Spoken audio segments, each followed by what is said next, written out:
Subdit 2 Direktorat Reserse Kriminal Khusus Polda Riau recovery aset dugaan korupsi manipulasi deposito nasabah yang terjadi di Bank BPR Vianka. Polisi menyebut diduga banyak korban atas perkara yang dilakukan oleh mantan pemegang saham utama BPR Vianka tersebut.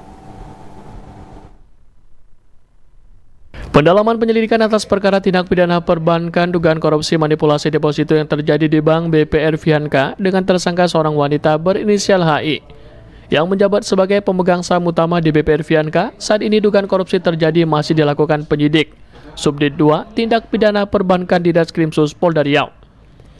Hasil penyelidikan sementara diketahui tersangka HE memerintahkan direksi dan komisaris BPR Vianka untuk mencairkan 22 biliar deposit milik korban secara ilegal dengan kerugian korban mencapai miliaran rupiah. Direktur Ditreskrimsus Polda Riau Kombes Pol Nasriadi mengatakan selain melakukan penyelidikan, pihaknya juga melakukan recovery aset atas dugaan korupsi yang terjadi. Nasriadi menduga masih banyak korban atas perkara yang dilakukan tersangka HE. Ini sangat kita sayangkan, artinya seorang nasabah bank yang mereka mengumpulkan uang dari hasil penjualan sayur tersebut untuk bisa dijadikan jaminan hari tua, tetapi dihilang begitu saja, diambil oleh pemegang saham di Bank Vianka tersebut.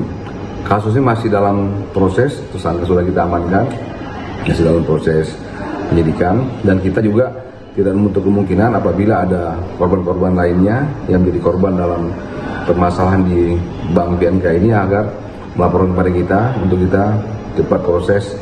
Mudah-mudahan kita bisa recovery aset.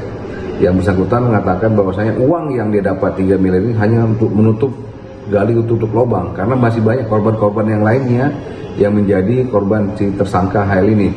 Hanya bukan satu nasabah, banyak nasabah-nasabah lainnya.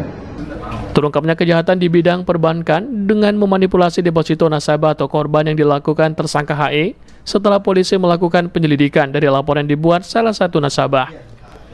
Ahad Laila Isnin melaporkan.